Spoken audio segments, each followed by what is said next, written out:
ओम नमो भगवती वासुदेवाय नमो। नमस्कार बंधुगण आपण मानकु आम यूट्यूब चैनल को स्वागत।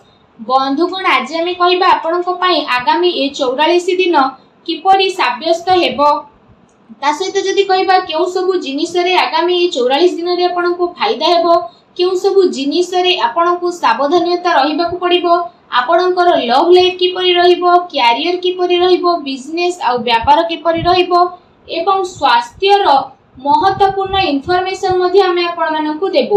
आउ ए वीडियो शेष रे आमे आपण मानकु किछि उपाय विषय रे मध्ये कहिबो जहा द्वारा आपण आगामी 44 दिन को आहुरी अधिक शुभ और मंगलदायक साब्यस्त करि पारिबे। आगो को वीडियो आरंभ करिबा पूर्व हमर आपनकु रिक्वेस्ट कि जदि आपण हमर चैनल ले नुआ आछंती तो चैनल को सब्सक्राइब करंतु, संगरे नोटिफिकेशन बेल को मध्ये ऑन करंतु जहा द्वारा समय समय द्वारा नुआ नुआ वीडियो रो नोटिफिकेशन आपनको मिलिबो। आसंतु जानिबा किपरि रहिबो आपनको पई आगामी ए 44 दिन रो स्थिति। जदि विशेष भाबरे आमे आपनको कहिबु कोन आपनको पई ए सब दिन रे विशेष भाबरे पॉजिटिव रहबे पई जाउची। जदि कहबा फ्रेंड्स ए सब दिन रे आपनको वित्तीय स्थिति रे काफी सुधार आसीबो पूर्व दिन अपेक्षा। अचानक आपनको धन प्राप्ति रो अवसर मिलिबो जहा आपनकु भविष्यत रे आपनको पई गोटे बहुत भलो आर्थिक जीवनर मार्ग प्रस्तुत करिवो।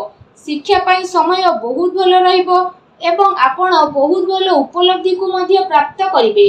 आपनको भितरे ऊर्जार स्थिति मध्ये विशेष भाबरे देखिबाकू मिलिबो। अन्य सह भलो व्यवहार द्वारा आपण दिमाग रे काम करिवे। आपनको संगरे काम करूथुबा व्यक्ति माने आपनको सहाय्य मध्ये प्रदान करिवे। कौनसी योजना विषय मध्ये आपण विचार करि पारंती, धैर्यर सहित काम करंतु कारण टिके लड़ाई झगड़ा मध्ये होई पारे। शांत स्वभाव होई कि जदि कार्य करिवे आ कथावार्ता करिवे तो लोक माने आपनकु काफी तारीफ मध्ये करिवे। आपनको आर्थिक स्थिति काफी भलो रहिबो आ समय पड़िले आपण आपनकर किछि मित्रंक सहित आर्थिक सहायता प्रदान करिवे। चाकरी पेशा लोकंकु अधिक लाभ मिलिबो। मन चाह चाकरी मिलिबा कारणरु बहुत ही भलो धन लाभर स्रोत मध्ये मिलिबो। ए समय रे जहा भी किछि काम हेउची ताकू सफल बनेबारे प्रयास मध्ये आपण करिवे।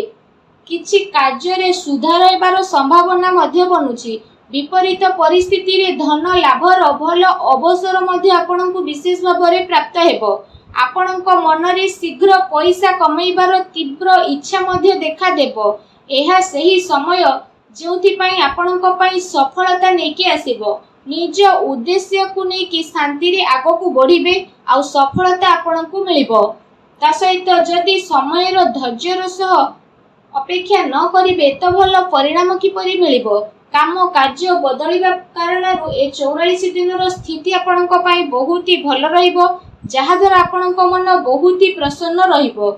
आसंतु जानिबे ए समय रे आपनक पई विशेष भाबरे कोन नेगेटिव रहिबो। आपनक भाई भौणीकर सहयोगिता प्राप्त हेबो आ समाज रे आपनक परिवार रो मान सम्मान बढ़िबो। परिवार रो जरूरत को ध्यान रे रखी कि कार्य आपनकु करिबाकू पड़िबो जहा केते थर आपनक नियंत्रण रे बाहर रहिबो आ एथि पई आपनकु प्रॉब्लम आसी पारे। एहा सहित कोनोसी खास सौदा बा बड़ फैसला थारु बंचे कि रुहंतु कारण जदि किछि फैसला न नेउछंती तो परे असुविधा आसी पारे। केउठे ना केउठे जदि कहिबा परिस्थिति रे रोकावट आसी पारे।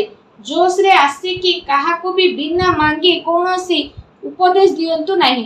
कठिन परिस्थिति द्वारा सब कार्य आपनकर पूर्ण हेबो किंतु अनावश्यक खर्च हेबा कारणरो आर्थिक स्थिति प्रतिकूल होई थाए। लेन देन रे सावधानता रखंतु।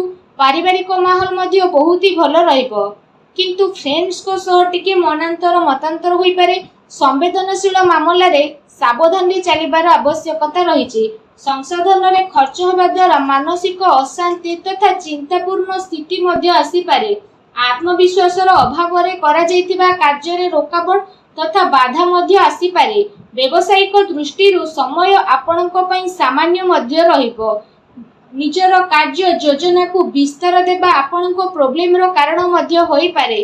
चिंता एवं मतभेद आपनकु चिड़चिड़ा मध्ये बनाई पारे। आपण आपणकर परिचितंक ऊपर निजर फैसला थुकिबा पई चेष्टा करिवे।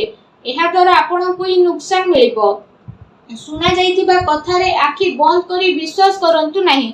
सच्चाई को प्रथमे जानिबा पई चेष्टा करंतु, बाणी रे नियंत्रण रखंतु, अन्यथा कଳି झगड़ा हेबार संभावना रहिछि, सावधान रहंतु। आसंतु जानिबा ए समय आपणकर लव लाइफ किपरि रहइबो। कोनोसी प्रकारर यात्रा बा शॉपिंग आदि को नै कथा होई पारे। एमितिरे आपणको मधुर संबंध बनै रखिबा प्रयासर आवश्यकता रहिछि। आपणक प्रयास द्वारा स्थिति अनुकूल मध्य रहिबो। आपण आपणकर संपर्क को नुआ रचनात्मक रे नेबे आ ताकू मजबूत मध्य करिवे। एहा द्वारा आपण जणे आउ जनक प्रति अत्यधिक आकर्षण अनुभव करिवे, किंतु ध्यान रखंतु मर्यादित आचरण करिबा ही सर्वथा उचित रहिबो। ता सहित आपणको आपणको प्रियतम को यह अनुभव करबा को पड़िबो कि वास्तव रे ए संपर्क आपणको पई बहुत ही महत्वपूर्ण। ता सहित यह आपणको पई सब किछि रहिबो। ए दिन आपणको प्रेम जीवन पई बहुत ही भल दिन साब्यस्त हेबो। ए दिन रे आपणको अवश्य ही लाभ उठेबार रहिछि। आसंतु जानिबे ए दिन रे आपणको व्यवसाय कैरियर किपरि रहिबो। व्यापार धंदा आपणकर भल चलिबो। कार्य क्षेत्र रे सफलता मध्य मिलिबो। कार्यभार तो अधिकता रहिबो, जहा द्वारा परिश्रम आपणको अधिक करबा को पड़िबो। आ पूरा दिन आपणकर दौड़ा दौड़ी रे कटिबो। काम कार्य सिलसिला रे कोनोसी छोट यात्रा रे मध्य जीवा को पड़ी पारे, जहा आगो पूजे आपणक पई काफी लाभदायक हेबो। एहा से आपणको धन प्राप्ति रे मध्य अनेक अवसर प्राप्त हेबो, जहा द्वारा आपणक मन मध्य बहुत ही प्रसन्न रहिबो। मेडिकल सह जड़ित छात्रंक पई मध्य ए समय बहुत ही भल रहिबो। चाकरी करुथुवा व्यक्ति विशेषंक पई ए दिन बहुत ही मिला जुला रहिबो। ता सहित ए 44 दिन रे आपण आपणक व्यवसाय को नै कोनोसी यात्रा करि पारंती, जहार आपणको सकारात्मक परिणाम प्राप्त हेबो। व्यवसायिक दृष्टि रे ए दिनर स्थिति आपणक पई काफी अनुकूल रहिबो। आ ए समय रे किछि भल लाभ मध्य आपणको प्राप्त हेबो, जहार आपणको लंबा समय रु अपेक्षा रहितला। आसंतु जानिबा ए दिन रे आपणको स्वास्थ्य किपरि रहिबो। विशेष भाव में ए दिन में आपण स्वास्थ्य को नहीं आदौ भी चिंतित रहिबार आवश्यकता नहीं, कारण ए समय रे स्वास्थ्य आपण को भरपूर साथ देबो। स्वास्थ्य द्वारा आपण खुशी अनुभव मध्य करिवे। निजे निज को ऊर्जामान एवं चिंता मुक्त मध्य ए समय रे अनुभव करिवे, जहा द्वारा आपण मन बहुत ही प्रसन्न रहिबो। निज स्वास्थ्य को आउरी अधिक भल रखिबा पई आपण प्रत्येक दिन योग करंतु, व्यायाम करंतु, सुस्थ रहंतु। आसंतु जानिबा ए दिन रे विशेष उपाय कोन रहिछि। ए दिन मानकरे आपण विशेष भाव में स्नान करि सारिबा परे भगवान बजरंगबलींकर मंदिर जांतु आ भगवान बजरंगबली को आपण विशेष भाव में गुलाब फूलर माला अर्पण करंतु। एहा सहित निजर मनोकामना मागंतु। एपरि करिबा मात्रे ही भगवान बजरंगबली बहुत शीघ्र प्रसन्न हेबे एवं आपण समस्त कष्ट को मध्य दूर करिवे।